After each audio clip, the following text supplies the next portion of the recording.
अस्सलाम वालेकुम। कायद टीवी पर खुशामदीद। ड्रामा सीरियल मोहब्बत ना करियो एपिसोड 13 में आप सभी दोस्त देखेंगे कि असद अपनी बहन निदा की शादी अटेंड करने के लिए घर वापस आया है। वो ज़ारा से पूछता है कि मेरे बगैर तुम्हारा वक्त आखिर कैसे गुजरा है। तो ज़ारा रोते हुए से कहती है कि बहुत ज्यादा परेशान होती है और कहती है कि पहले तुम बताओ ना तुम्हारा दिन कैसा गुजरा असद। ये सुनकर असद को एकदम झटका लगता है और कुछ लम्हे के लिए वो खामोश हो जाता है क्योंकि हकीकत तो वो उसे बता ही नहीं सकता।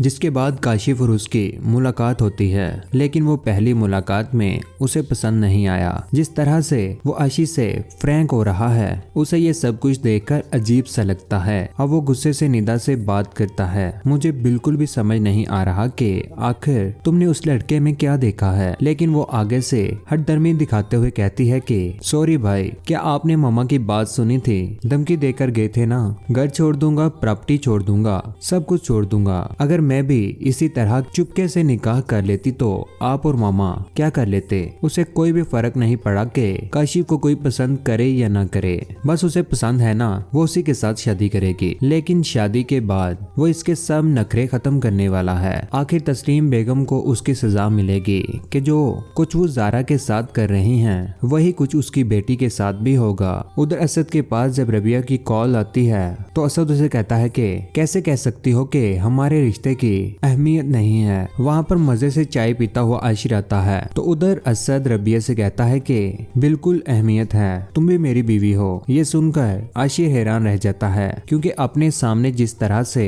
वो ज़ारा को तड़प से देखता था तो आज उसे मालूम हुआ कि असद ने दूसरी शादी भी की है। तो उसे सुनकर अपने कानों पर यकीन नहीं आ रहा कि असद इस तरह ज़ारा के साथ बेवफाई भी कर सकता है। उसके बाद आप सभी लोग देखेंगे कि निदा की शादी का दिन आ चुका है। असद और ज़ारा दोनों तैयार बैठे हैं। वो शादी के बाद दोनों पहली मर्तबा इस तरह तैयार बैठे हैं। ज़ारा असद का साथ पाकर बहुत ज्यादा खुश है, लेकिन उसके बाद तस्लीम बेगम लाने वाली है एक और बड़ा तूफान। लेकिन इसकी सजा वो अपनी बेटी की सूरत में बहुत जल्द भुगतने वाली हैं। कहते हैं ना, जो दूसरे के साथ बुरा करता है उसके साथ एक न एक दिन बुरा होता ही है। इसी तरह से उनकी बेटी के साथ भी बुरा होगा।